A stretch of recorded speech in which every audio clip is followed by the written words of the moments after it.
Hello, everyone. Today we're going to look at the acquisition of an FTIR spectrum of a liquid sample. Much easier than a solid sample because we don't have to use the force gauge. You're not going to use the force gauge for liquid samples. So that can come out of the way. Notice that this is up off the surface, right? So we can swing this nicely. If it's not off the surface, if someone's left the pressure on, be careful. Make sure you counterclockwise to raise, clockwise to lower. Okay, so this is free. We can move this over. And now I'm just going to take 1 drop of liquid. Of course, before I do that, I want to ensure that the surface is clean. So just like you did for the solid sample, a couple of drops of alcohol, denatured alcohol, on a chem wipe.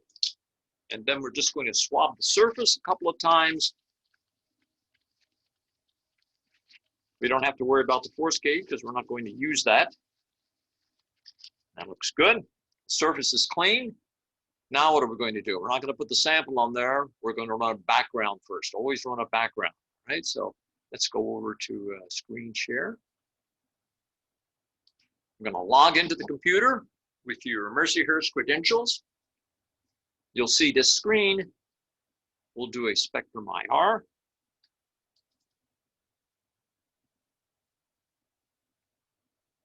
FTIR user. So it's very similar to what you did for solid samples without having to worry about the force gauge.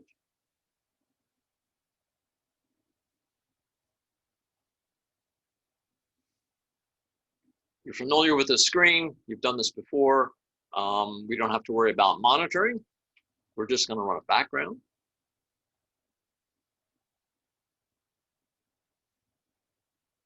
Notice the halt button is illuminated. If you try and close the program, you won't be able to close it until you click on this.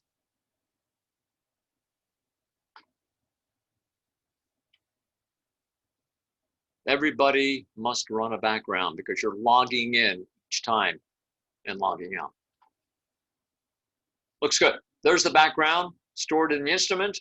I'm going to go ahead and scan. I don't have the sample on there. So let's remember to put the sample on there. You can see in the insert, we're going to run essential oil. It's kind of nice. You're going to make actually a pheromone from the honeybee. But today, just to show you this,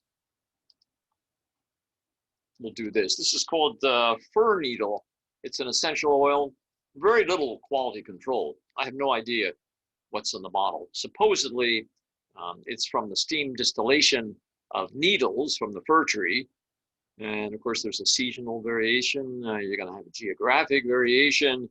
You may have different chemotypes. So the only way to tell actually what's in here is to do a GCMS. This is probably a mixture. We can get some idea of what functional groups are present from an FTIR. So 1 drop of sample. That's all there is to it. It's more than enough. And of course, I've got my waste beaker over there, which, is coated. As you had in the hood, make sure you put the lid on. That's important. You can spill this all over the place. All right, cool. Now we're ready. Let's go back to screen share. That's good. Scan the sample. As before, you get a preview.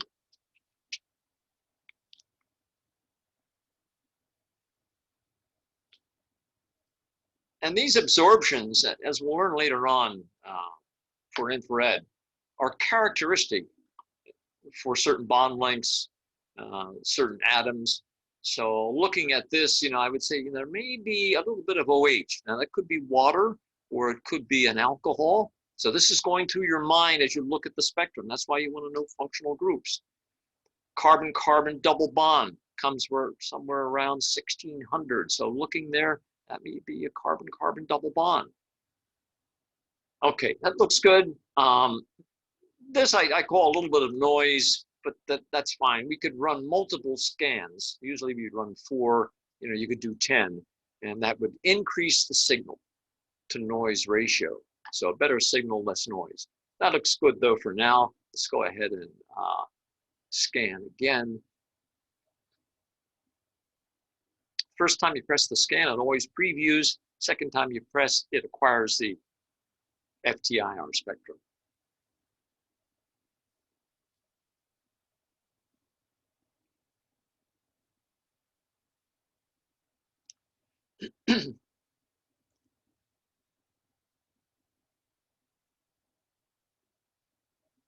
Looks good, 100%. Let's go ahead and mark the peaks. Remember that from before? Labels. I don't know why it just doesn't say peaks. It says labels. The old software said peaks. It's a label. There it is. If you think this is 1735, and that's kind of where C double bond O comes. So you could go ahead and do a text, and I'll put in C double bond. That's a single bond. Double bond oxygen.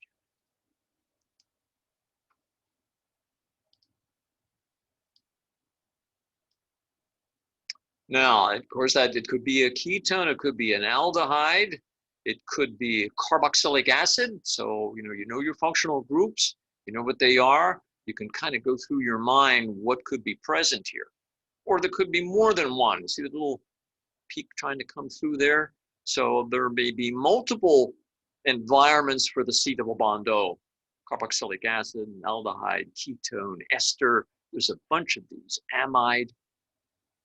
Okay, looks good. We can go ahead and save this. So we're going to do File. We're going to do Print. Print as a PDF. Today's date.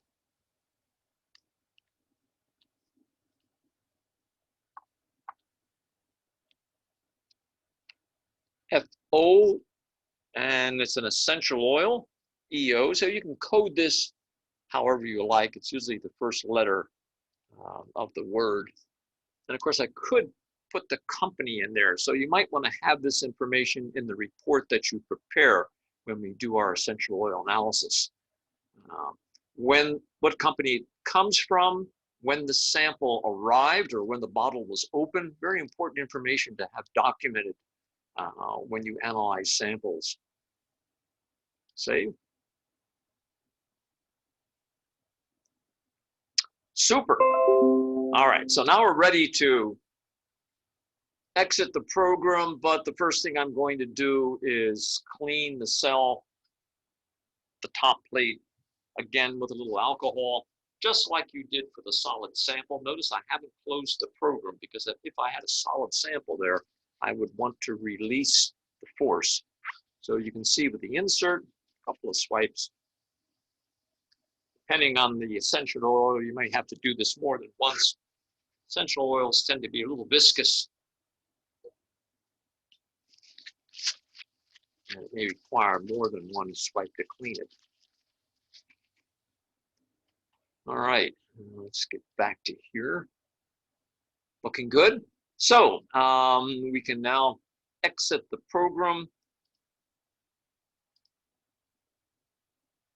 We should be able to close this.